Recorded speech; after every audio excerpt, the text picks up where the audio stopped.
우리는 지금 누구의 종으로 살고 있는가? 오늘 이 말씀을 가지고 이런 질문으로 제목을 지어 보았습니다. 우리는 지금 누구의 종으로 살고 있는지 한번 돌아보면 좋겠습니다. 로마서 6장 전반부에는 그리스도와 연합되었다는 것을 선언하고 그 연합이 우리에게 어떠한 유익을, 어떠한 효과를 주는지를 설명합니다.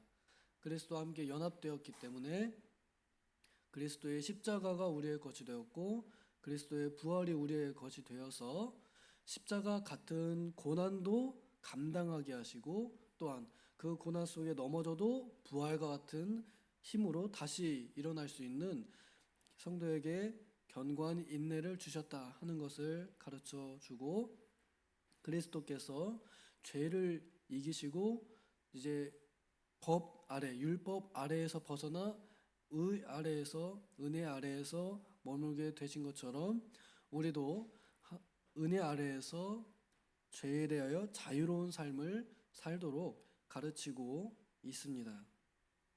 내용은 간단합니다. 죄 짓지 말라. 간단합니다. 그런데 그 원리가 어떠해야 하겠는가를 지금 여기서 설명하고 있습니다. 우리가 율법 아래 있는 것이 아니라 은혜 아래 있기 때문에 우리는 죄로부터 자유롭다. 이렇게 설명하는 겁니다. 이것은 강제적인 것이 아니라 자율적인 그런 의지가 드러나 있는 면이기도 합니다. 구약의 율법 아래에 있던 사람들은 좋든 싫든 율법에 매여서 죄를 짓거나 안 짓거나 할 때 무조건 그냥 법이니까 지켜야 돼, 법이니까라고 하는 그런 강제가 있었다 그러면 이제 여기 신약 시대에 와서는 은혜 시대에 와서는 은혜가 있으니까 이것을 이제 여기서는 감사하리로다 하고 이렇게 감탄하거든요. 고마우니까, 감사하니까 하나님의 법을 지키고 죄를 짓지 않는 그런 열매가 나타나게 되었다는 것을 설명합니다. 16절에 누구에게 자신을 내어주느냐에 따라서 죄의 종이 되느냐 아니면 의의 종이 되느냐 하는 것을 가르쳐 줍니다. 우리가 어디에다가 우리를 내어 맡기느냐에 따라서 우리가 그 대상에게 매이게 되고 종이 되게 됩니다. 보통 우리는 돈의 종이 될 때가 많습니다. 돈의 노예가 될 때가 많습니다. 돈이 시키는 대로 합니다. 몇 시간 동안 뭘 하면은 얼마를 주겠다 하면 그 돈에 매여서 그 시간을 온전히 다른 데에 쓰지 못하고 내 자유가 속박되고 내가 원하지 않는 일을 하도록 됩니다. 돈의 노예가 될 때 그렇고 또 때로는 사람의 노예가 될 때도 있습니다. 보통 우리 부모님 세대는 자녀들의 노예로, 자녀들의 종으로 살 때가 많은 것 같습니다. 본인들의 하고 싶은 것 다 내려놓고 본인들의 의도 내려놓고 자녀들에게 온전히 삶을 맞추어서 그들을 위해 사는 모습이 때로는 참 감사하고 고맙지만 한편으로는 참 안타깝기도 하고 안쓰럽기도 하고 그래서 보통 우리 엄마들은 엄마의 삶을 잃어버리고 그래서 이 자기의 이름을 잃어버리고 잊어버리기도 하고 자녀의 이름이 자기에게 덮여져서 누가 나를 부를 때 누구누구 엄마로 이렇게 불러주게 되잖아요.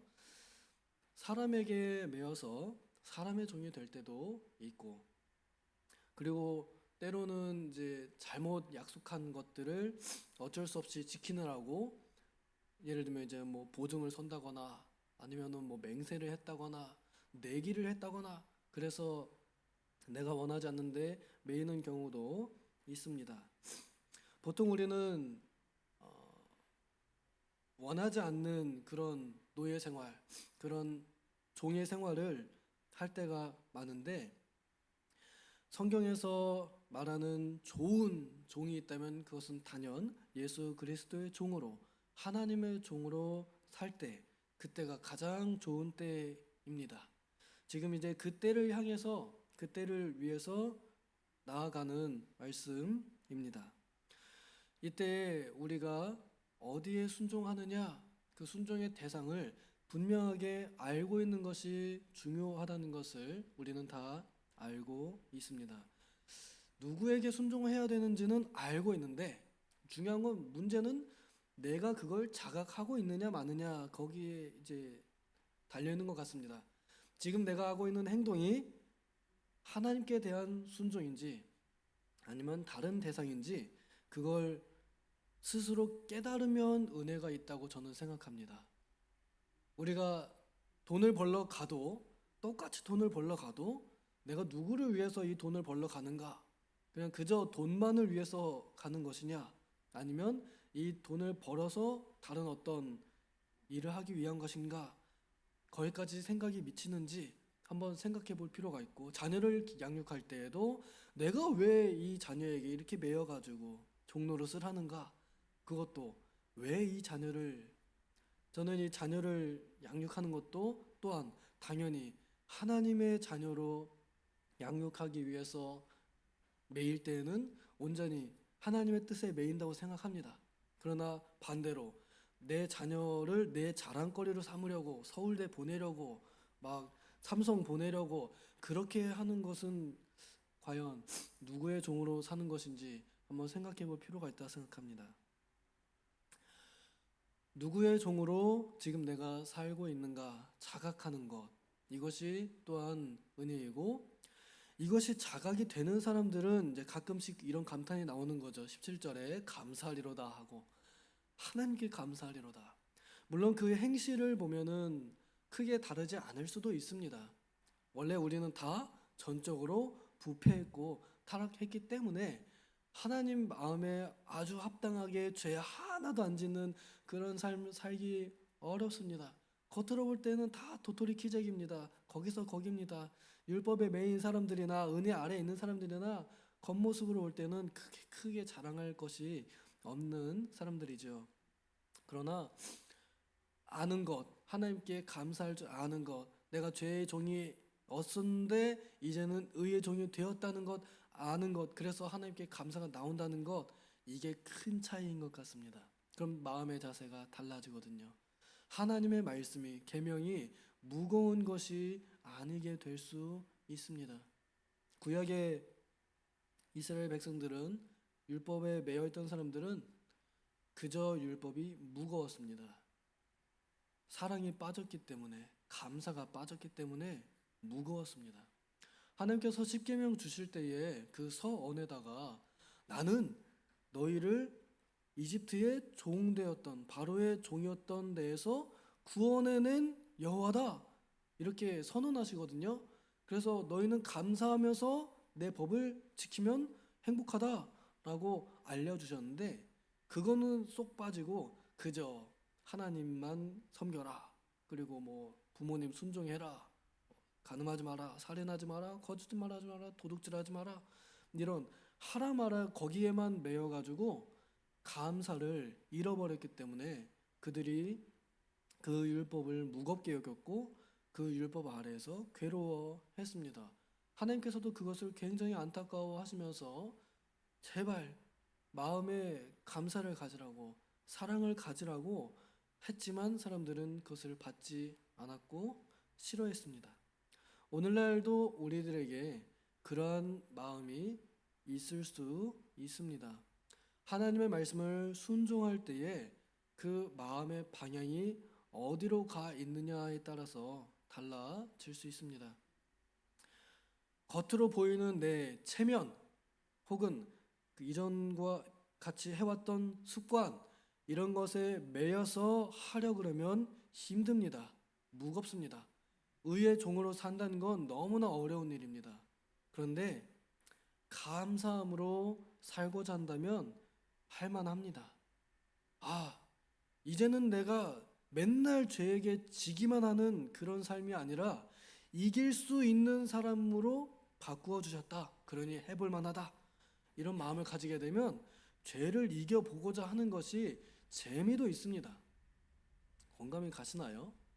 옛날에는요, 내가 하는 행동이 다 죄였는데 그게 죄가 죄인지도 모르고 그냥 살다가 이제는 뭐가 죄인지 뭐가 의인지 어느 정도 알 수 있는, 그리고 그것을 죄를 이제는 이길 수 있는 이런 능력이 있었을 때, 그래서 좀 더 이겨볼 수 있는 이 자유가 생겼을 때 그 자유를 만끽하고 자유를 누릴 수 있는 그러한 이 기회를 사용하고자 하는 거룩한 열망이 생길 때, 그때 우리는 해볼 만합니다. 야, 전에는 내가 밑도 끝도 없이 앞뒤도 안 따져보고 무조건 돈만 준다 그러면은 그냥 주일도 버리고 뭐도 버리고 다 죄만 짓고자 막 했다 그러면, 지금은 한번 생각해 보는 거죠. 내가 무조건 돈만 따르는 사람이냐? 내가 무조건 종이 되는 사람이냐? 나는 하나님의 종이다. 그러면 하나님께서 원하신 것이 무엇인지 분별하고 알고자 하는 그런 마음으로 하나님의 의가 기록되어 있는 하나님의 말씀을 보면서 선택해 보는 거죠. 말씀에 합한가? 아니면 말씀에 위반되었는가? 이것을 분별하면서 어떤 일이든 내가 선택해서 죄의 종이 될 것이냐, 의의 종이 될 것이냐, 이 선택하는 재미가 있단 말입니다. 성경에 나를 어디에 내어 주느냐에 따라서 그 소유권이 정해진다고 여기 설명하잖아요. 이제 우리는 재미있고도 또 즐거운 이 내어주는 그 선택권을 사용할 수 있게 되었습니다. 나를 어디에다가 내어 맡길 것이냐? 우리의 답은 정해져 있습니다. 어디에다 맡기는 거예요? 하나님께, 의에게, 종으로 내어주는 겁니다. 그래서 의를 행할 때에도요, 에라 모르겠다, 하나님 뜻대로 하십시오. 저는 내일 일은 난 몰라요. 뒷일은 난 몰라요. 내가 거지가 될 수도 있지만 나는 하나님의 말씀대로 할래요. 이렇게 되는 겁니다. 죄에게 종으로 내어주게 될 때는 하나님, 난 모르겠어요. 나는 죄 지을래요. 나는 불안해요. 나는 지금 돈이 더 좋아요. 이렇게 되는 겁니다. 우리에게는 순간순간마다 여전히 선택의 기로에 놓이게 됩니다. 내 몸이, 내 삶이 지금 어디에 초점이 맞춰져 있고 누구의 소유로 살아가고 있는지 우리를 돌아봐야 할 것입니다. 여기 19절에 보면은 우리의 지체를 의에게 종으로 내줘 거룩함에 이르라 라고 되어 있습니다. 거룩함에 이르라 라고 되어 있습니다. 거룩함에 이른다 하는 것, 22절에는 이제 마지막엔 영생에까지 연결되도록 설명하는데, 우리는 지금 이미 거룩합니다. 예수 그리스도의 피로, 완전한 피로, 완전한 보혈의 능력으로 우리의 과거와 그리고 현재와 미래의 죄가 다 용서받아서 우리는 이미 거룩합니다. 그러면서도 우리는 거룩하지 않은 모습을 가지고 있습니다. 이것이 우리의 내적인 싸움이고 전쟁이지요. 이때 이기는 방법이 바로 그 승리를 주신 그리스도께 내 몸을 다시 한번 내어드리는 것, 이것이 우리가 다시 이기는 방법입니다. 그래서 죄 앞에 선택의 기로에 놓여 있을 때, 주님 모르겠습니다. 난 죄는 지을 수 없겠습니다. 힘들지만 그래도 의로운 길로 하나님 말씀대로 살아보겠습니다 하고 결단 내리고 움직여 보는 겁니다. 우리가 죄를 짓는 건 참 쉬운 일입니다. 죄를 선택하는 건 쉽습니다. 편합니다. 근데 의를 선택하는 건 무겁고 어렵습니다. 불의가 만연한, 불의가 당연한 죄악 세상 가운데에서 죄를 선택하지 않는다는 건 세상의 흐름을 거스르는 것이기 때문에 그렇습니다.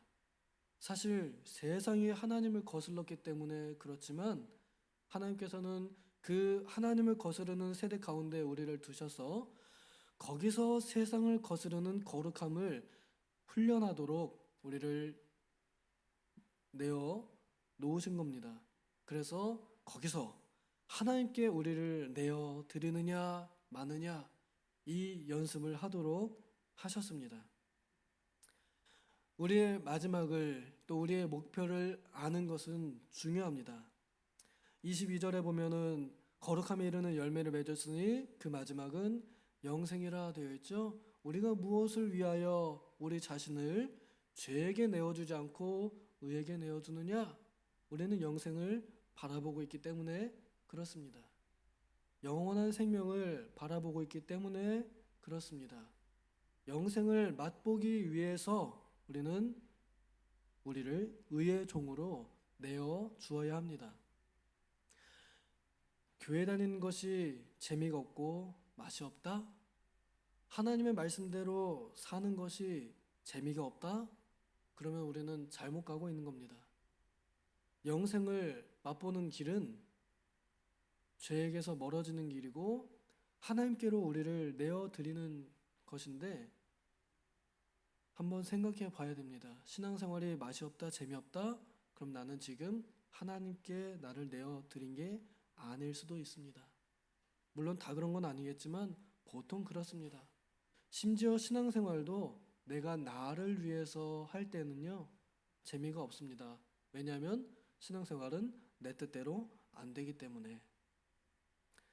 하나님의 뜻대로 내 신앙생활을, 교회생활을 또 영적인 전투를 맡긴다 그러면 오묘한 맛이 있습니다. 이것을 성경에서는 영생이라고 표현했죠.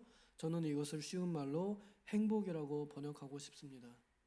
우리가 앞으로 천국에 가서 누릴 영원한 생명, 이 땅에서도 이미 누릴 수 있게 하셨습니다.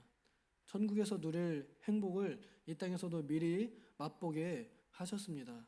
그 삶이 바로 죄로부터 자유로운 삶을 사는 것입니다. 그런데 죄로부터 완전한 자유를 우리는 얻지는 못했지만 그렇게 살고자 할 때에 하나님께서는 그것을 맛보게 하신다는 것입니다. 그렇기 때문에 우리는 거룩한 전투를 해야 합니다.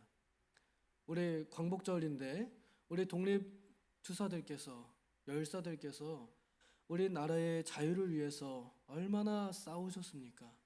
그 싸움이 있었기에 오늘날의 대한민국이 있습니다. 민주화를 위해서도 싸웠지요.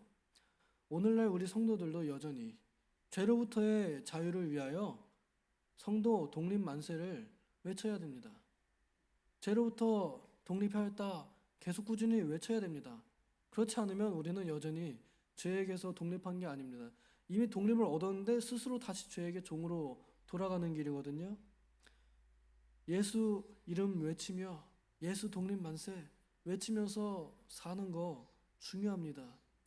이렇게 싸우고자 하는 그 독립에 대한 열망, 죄로부터의 독립에 대한 열망이 있는 성도로 살아갈 때 그때 우리는 신앙의 맛이 있는 것이지 이게 없으면요 우리는 다 잠들고 졸고 있는 상태입니다.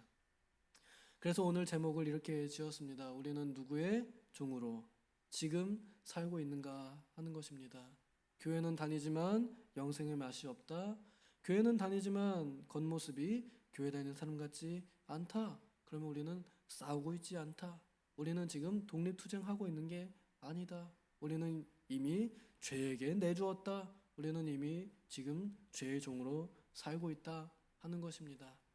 부디 바라건대 광복절을 맞이해서 세상에서는 안 믿는 불신 세상에서는 그저 대한민국의 광복 그 자체를 기뻐하고 여러 가지 의미를 가지겠지만 우리 성도들에게는 죄로부터의 자유를 좀 더 의미 있게 생각하고 또 그 죄로부터 자유를 주시기 위해서 하나님께서 주신 은혜를 생각하면서 그 은혜에 감사해서 더욱더 하나님께 우리를 내어드리며 의의 종으로 사는 죄로부터 독립된 하루와 그런 삶을 사는 우리가 되기를 소망합니다. 기도하겠습니다. 죄의 대가로 죽을 수밖에 없었던 우리들에게 예수 그리스도의 십자가와 부활로 죄로부터 자유를 주신 하나님께 감사를 드립니다. 이 감탄이 우리 안에 살아 있어서 내가 다시 죄에게 종으로 나를 내어주는 것이 아니라 하나님께 내어드려서 의의 종으로 살아가는 순간이 더 많기를 원합니다. 그러는 주님, 잊지 않게 하여 주시옵소서. 나는 죄의 종이었다는 걸, 그러나 그리스도께서 먼저 이기심으로 나를 해방시켜 주셨다는 것을, 그래서 나는 이제 하나님의 종이라는 것을 하여 힘들고 어렵겠지만 하나님의 종으로 살겠노라 다짐하고 그렇게 결단하고 그렇게 외치며 살아가는 우리가 되게 하여 주시옵소서. 그리스도의 희생이 나 때문에 헛되게 되는 일이 없도록 주님, 오늘도 전투적인 삶을 사는 우리가 되게 하여 주시옵소서. 감사드리며 예수님의 이름으로 기도하옵나이다. 아멘.